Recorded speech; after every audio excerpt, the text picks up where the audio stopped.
welcome to the show this morning. The topic this morning is a profile on Mr. Edwin Sanders, the gubernatorial candidate for Tennessee. And of course, we're fortunate to have with us this morning Mr. Sanders to talk about his political ambitions here in the state of Tennessee. And of course, Mr. Edwin Sanders, let me welcome you to the show this morning.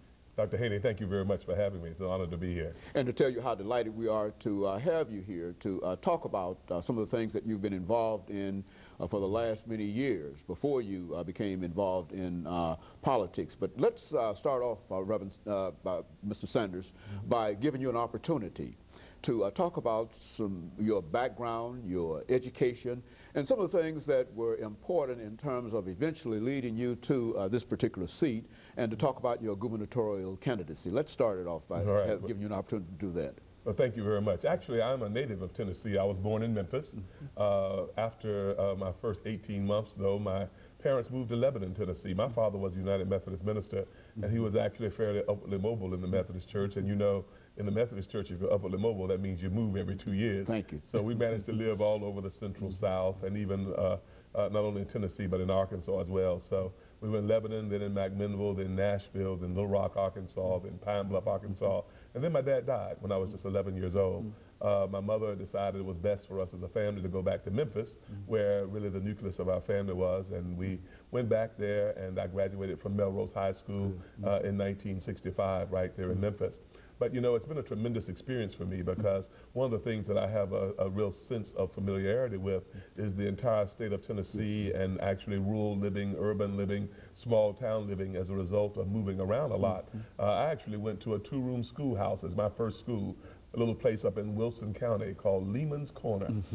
And my mother was actually one of the teachers there, but that was where I started my educational experience. But then was able, like I said, to graduate from a fine inner city high school, Melrose High School, which prepared me extremely well. I went from there on to Connecticut, to Wesleyan University, where I studied as an undergraduate. Was really very fortunate to have that experience. It happened to be one of those points in history when the windows of opportunity was just opening for African Americans to go to universities in the Northeast that historically we had not been present in any significant numbers. And that opportunity then allowed me to be able to experience a number of other learning situations that were very beneficial to me. I actually went from Wesleyan to Yale Divinity School. I did not graduate from Yale Divinity School, but I was really blessed to be able to matriculate there, to have the experience, the exposure, and to begin my theological education there. But after just a year at Yale, one of my good friends, John McGuire, was called to be the president of the State University of New York at Old Westbury, and asked if I would go and be a part of a team to actually start that university from its very inception. So I have a very unique experience of being a part of a major institution of higher learning from its inception. And then after 2 years there, came to Nashville, where I was really blessed to be able to join the Fisk University family, and also be involved in working on some initiatives that were really designed to figure out how the various institutions of higher education in Nashville could be more effective in working collaboratively in doing things. And the Nashville University Center, which you probably remember, was very much a part of this city's academic community at the time, and I got involved with that and worked between especially Vanderbilt, Fisk, and TSU on a number of initiatives. So all of that would, you know, has been a part of what has shaped my thought about a lot of things, not the least of which is that one of the disciplinary focus for me was always anthropology and interdisciplinary studies. And I think what that has done for me that is significant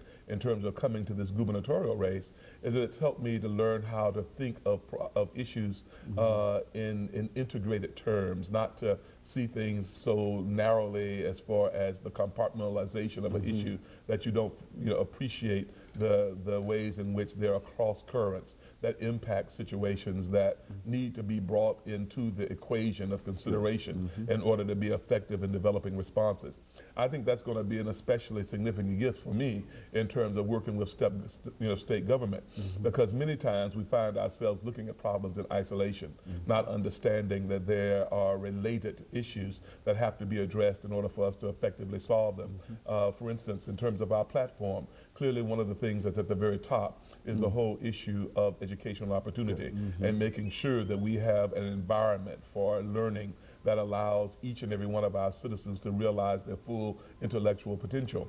But at the same time that we know it's important to invest in education because of what it means for the intellect, we also know it's significant in terms of all the other complex issues. If you look at the criminal justice system, we come to realize that one of the correlating factors that you find over and over again in terms of people who end up in the criminal justice system is whether or not they've had a basic foundation in terms of their learning experience.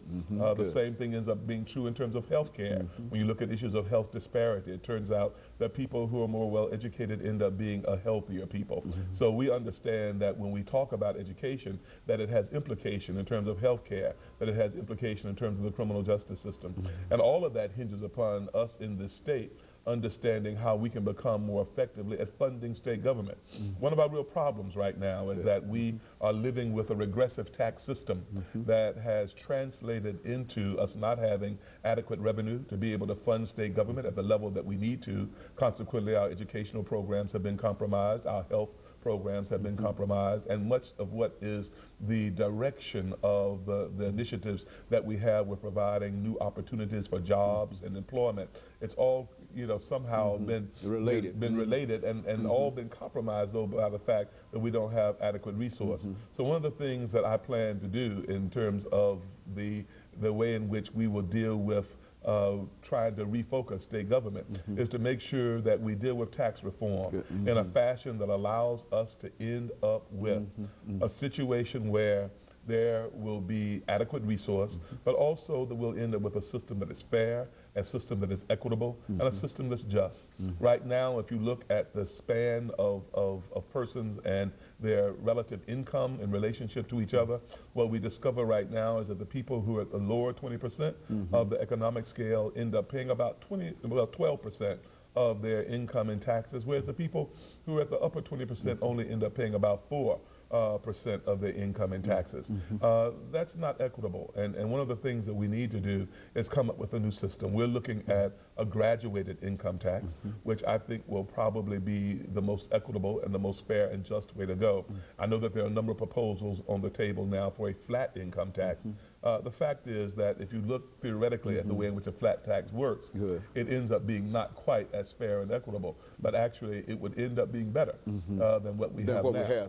Right. And one of the things you have to do to make this work, though, and to make it acceptable to folks, is that I think you realize you have to take the tax off of food, you have to take the tax off of essential clothing, you have to take the tax off of non-prescription medicine, and at the same time that will allow you to be able to lower the overall sales tax, which means that you're paying less sales tax. There's a graduated income tax where people are really paying their fair share. A graduated income tax would mean that 62% of the people in the state would end up paying less taxes.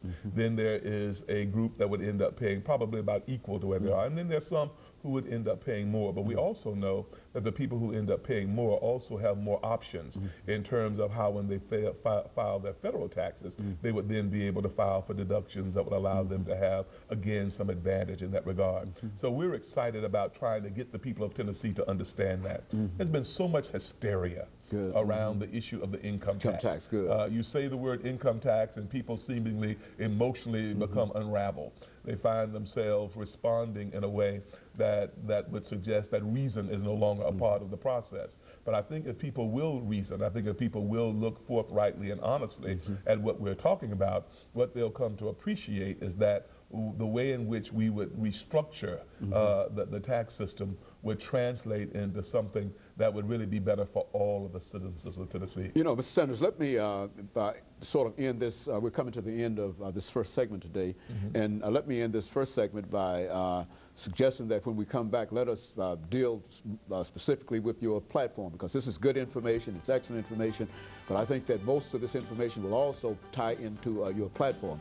And so after our first commercial break, we'll get back and then we'll talk specifically about your platform. And of course, we'll be back with our audience following this very, very short commercial break.